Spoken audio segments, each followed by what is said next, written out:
Lahore high court ने इमरान खान साहब को गिरफ्तारी से रोकने का जो हुक्म दे रखा था उसको भी वापस ले लिया है। तो सर ये इतना बदलाव किस तरह से आ गया अदालतों में?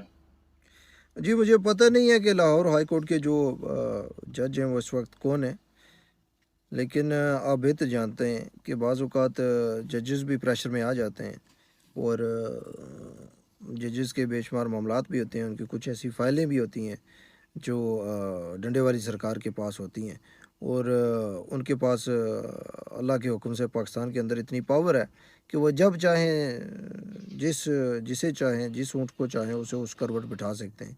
तो ऐसा कोई मामला हो गया होगा। जी। जी, वैसे पिछले सारे टाइम में ये जज साहब बहुत बदनाम रहे हैं। चीफ जस्टिस हैं लाहौर हाई कोर्ट के। वो जो फवाद चौधरी साहब की ऑडियो लीक हुई थी ट्रक वरक भिजवाने वाली, वो भी इन्हीं के मुतालिक ही थी।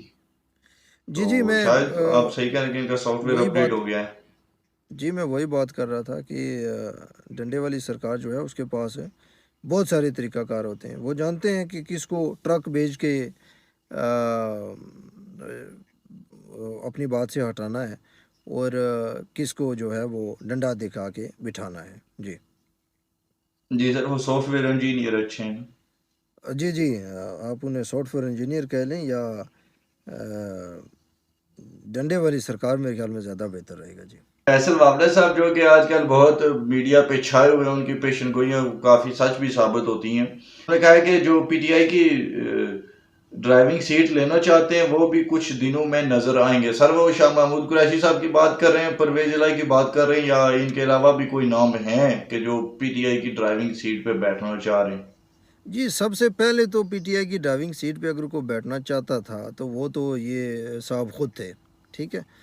तो इनको असल में पीटीआई से तकलीफ़ ही यही हुई थी कि इनकी उस जमात में उस तरह से हैसियत व कदर नहीं थी जिस तरह के ये चाहते थे। ये चाहते थे जी कि मुझे जो है वो अपना जानशीन मुकर्रर करें इमरान खान साहब। तो उन्होंने ना अपना जानशीन मुकर्रर नहीं किया, बल्कि उन्होंने कहा जी कि मेरे फ़राइज़ अगर बाद मेरे कोई अंजाम देगा तो वो शाह महमूद कुरैशी साहब होंगे। तो सबसे पहले तो यही उम्मीदवार थे और ज़ाहिर बात है हर जमात के अंदर कोई ना कोई बंदा होता है, बल्कि ज़्यादातर बंदे यही सोच लेकर उस जमात के साथ चल रहे होते हैं कि हमारी उस जमात के अंदर ज़्यादा से ज़्यादा अहमियत हो, हैसियत हो और हमें इज़्ज़त और मर्तबा दिया जाए। तो हो सकते हैं ऐसे बंदे, इसमें कोई इतनी बड़ी बात नहीं है। जी। जी, तो आप ये इस पर आप फैसल वावड़ा साहब की बात से इस बात पर मुतफिक हैं, इमरान खान साहब को नाअहल कर दिया जाएगा तो यकीनन तभी कोई और बैठेगा उस सीट पर भी। जी, देखें, इस सीट के ऊपर कौन बैठेगा, ये मामला तय होगा जिस दिन चीफ जस्टिस की सीट के ऊपर कोई दूसरा बंदा बैठेगा। तो फिर ये बात वाज़िह होगी कि तहरीक इंसाफ की जो ड्राइविंग सीट है, इसके ऊपर कौन सा ड्राइवर बैठाया जाएगा और किसके ज़्यादा चांसेस हैं। लेकिन ये तभी बात वाज़िह होगी जब चीफ जस्टिस की कुर्सी के ऊपर कोई दूसरा ड्राइवर आकर बैठेगा। जी। जी, सही। आगे सर अयाज सादिक साहब हैं, वो गुज़श्ता कौमी असेंबली में स्पीकर भी रहे हैं नून लीग के दौर में। काफ़ी नामवर पर्सनैलिटी हैं। उनका बयान है कि इलेक्शन में आरटीएस नहीं बैठेगा। इंतखाबी इस्लाहात कमेटी ने इत्फाक किया है कि रात 2 बजे के बाद आने वाले नताइज नाकाबिले कबूल होंगे। तो सर क्या आप इस बात से मुत्तफिक हैं कि इस बार इलेक्शन साफ और शफाफ कराए जाएंगे पाकिस्तान में? जी, बिल्कुल मुत्तफ़िक नहीं हूँ और ऐसे बयान सियासी लीडर देते रहते हैं, कहते भी रहते हैं, लेकिन अब कभी तो आपका सिस्टम बैठ जाता है, कभी आपका इंटरनेट का प्रॉब्लम आ जाता है, कभी आपके जो है वो अब वोट काउंट करने वाले जो हेड होता है उसकी तबीयत ख़राब हो जाती है। तो पाकिस्तान में बहुत बार ऐसा हुआ है और इस बार भी ऐसा होगा। डंडे वाली सरकार जब देखेगी, जिसको चाहेगी उसे हरा देगी, सिस्टम बैठा देगी और जिसको जिताना चाहेगी उसे वक्त पर जो है उसका इलेक्शन का ऐलान कर देगी और मामलात को वाज़िया कर देगी। जी। तो इस बयान की अहमियत एक सियासी बयान से बढ़कर कुछ नहीं आपकी कुछ नज़र भी में? नहीं है। जी। जी हाँ, बिल्कुल ऐसी ही है। जी हाँ, ये सिर्फ़ और सिर्फ़ एक जी ठीक सियासी है सर, बयान है आगे। और उनकी और उनकी खुशफ़हमी जी हो जी। सकती है, या इसके अलावा और क्या बंदा कह सकता है। जी। जी सर, आगे चीफ जस्टिस साहब कहते हैं कि ये ज़िया का दौर नहीं है, मार्शल लॉ जैसी सूरत हाल कभी हुई तो सुप्रीम कोर्ट मुदाखलत करेगी। सर क्या चीफ साहब ये लगवाना चाह रहे हैं मार्शल लॉ, क्योंकि अभी तक ऐसी तो कोई अफवाह कोई खबर कहीं पे कोई भी हमने नहीं सुनी कि मार्शल लॉ लगने के कोई चांसेस हैं या ऐसा कुछ। आप जी भी मैं यही कहते रहे कि आप मार्शल लॉ लगाना मुमकिन नहीं है इस मुल्क में, तो क्या इसको फिर चीफ साहब की ख्वाहिश समझा जाए? जी कौन से चीफ़ की बात कर रहे हैं आप? जी चीफ जस्टिस सुप्रीम कोर्ट की उमर अता बंदयाल साहब। जी वो तो चाहते हैं ना। देखें वो आप जानते हैं कि वो काफ़ी हद तक तहरीक इंसाफ के सपोर्टर हैं।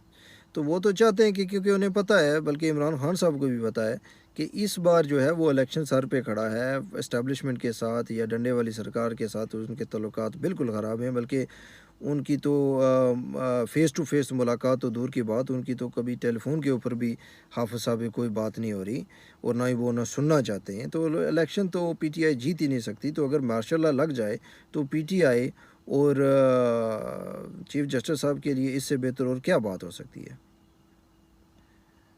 जी कि वो चाहते हैं कि पीडीएम भी उनकी तरह डूब जाए। जी, वो देखें वो कहा करते हैं कि हम तो डूबेंगे सनम पर तुमको भी साथ लेकर। कोशिश तो वही है, यही कर रहे हैं जी। जी ठीक सर। आगे सर ये आज उमर अता बंदयाल साहब ने बड़ा खराब फैसला दे दिया है कि सुप्रीम कोर्ट को आगाह किए बगैर फौजी अदालतों में सिविलियंस का ट्रायल शुरू नहीं होगा, और इसके साथ ही उन्होंने ये इस दरख्वास्त को लामहदूद मुद्दत तक पेंडिंग में डाल दिया है। तो अब इसकी अगली तारीख कब होगी इसका तो कोई पता नहीं है, कब लगेगी इस पे फिर से अदालत। तो सर क्या समझा जाए कि अब फौजी अदालतें नहीं लग सकती और ये मुकदमात फौजी अदालतों के जरिए नहीं चलेंगे? जी देखें, इस पे मैं यही कहूँगा कि वो क्या खूब कहा था किसी ने कि देर लगी आने में लेकिन शुक्र है फिर भी याद हो गए। तो फ़ौजी अदालतों का सिविलियन के ऊपर केसेस चलाना ना तो कभी कानूनी तौर पर और ना कभी अखलाकियात के तौर पर ना तो कभी दुरुस्त था और ना होगा, और मैं तो हमेशा इसके ख़िलाफ़ रहा था। तो शुक्र है उन्होंने इसके ऊपर कोई स्टैंड लिया है। चलें उसका उनका स्टैंड कितना मज़बूत है, वो कितनी देर अपनी बात पे ऊपर खड़े रहेंगे, क्योंकि जैसा कि आप जानते हैं कि अगर 2-4 हज़ार बंदा इकट्ठा हो जाए तो उस सूरत में कानून जो है वो ख़ामोश हो जाया करता है।